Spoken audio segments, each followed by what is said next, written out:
Greetings, everyone. Welcome to Chosen Lifelines for Men. My name is Walter Jennings from Chosen Life Specialists, where we have been called to challenge and, if necessary, change the motivation, mentality, and mettle of men. Today, I want to spend a couple of minutes talking with you about the motivation of competence. Now, the American Psychological Association defines competence motivation as the drive to interact effectively with the environment and develop personal skill and capability in solving problems and performing tasks.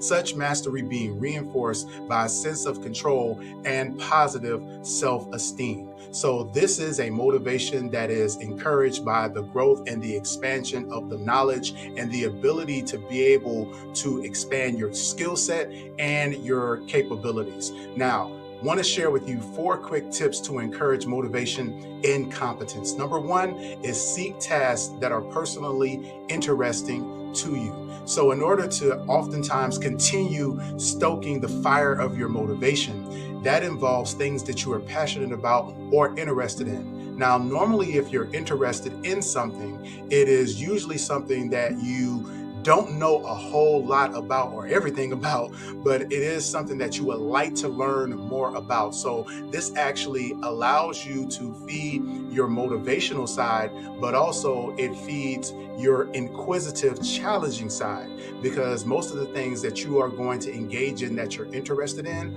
are going to challenge you in a way that either your mindset or your skill set or both of them will be cultivated.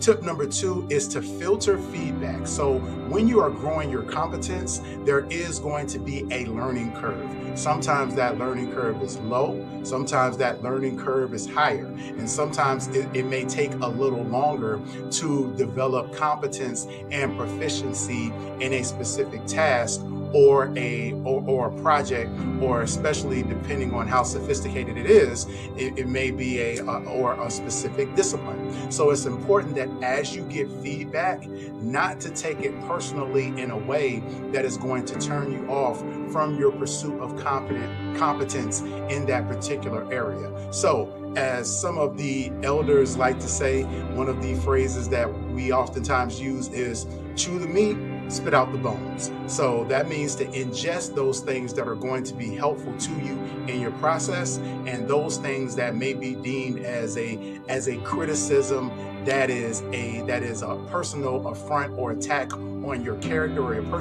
your personality. You want to weed those things out and make sure that you're focused on harnessing the information that's going to help you grow in your competence. Number 3, pursue tasks that are moderately and appropriately challenging. That means that you want to be honest and forthright with yourself about your degree of challenge that you are ready for. So that means you want to be very prudent and mindful and slow with engaging those new challenges as it relates to pushing for competence in those areas. You want to be mindful of how many of those challenges that you take on, so that you don't become overwhelmed with trying to develop a myriad of different skill sets at the same time if you are a person that's challenged with multitasking. So being very honest with yourself about your process is going to be very important in helping to grow your competency. And number 4, encourage mastery, skill development, and the learning process. So while you are growing your skill set, you also want to make sure that you continue to cultivate that, but to embrace the learning process and the procedure in which you've been able to gain those skills, because it will ultimately allow you to embrace and to recognize your learning style. What are some of the best ways, or what are the effective methods that help you to actually retain information or to develop that skill set? So not just focusing on the end goal as it relates to getting to that point, but making sure that you are taking inventory along the way of all of the things along the path that help you to become proficient in what it is that you've learned. I want to end this session with a very powerful quote from Chris Hadfield, who is a retired astronaut, engineer, and fighter pilot from Canada. And as it relates to competence, astronaut Hatfield says competence means keeping your head in a crisis, sticking to a task even when it seems hopeless, and improvising good solutions to tough problems even when every second counts. It encompasses ingenuity, determination, and being prepared for anything. Astronauts have these qualities not because we're smarter than everyone else, but it's because we are taught to view the world and ourselves differently.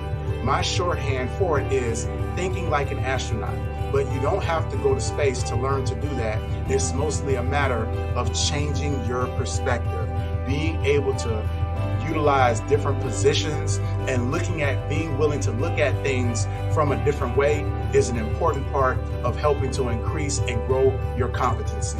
Thank you all so much for tuning in to Chosen Life for Men. My name is Walter Jennings. Be sure to like, share, and subscribe, and visit us at Chosen Life Specialists. Book a session. We'd love to talk and share with you more about helping to build your competency. Again, my name is Walter Jennings from Chosen Life Specialists, where we have been called to challenge and, if necessary, change the motivation, mentality, and mettle of men.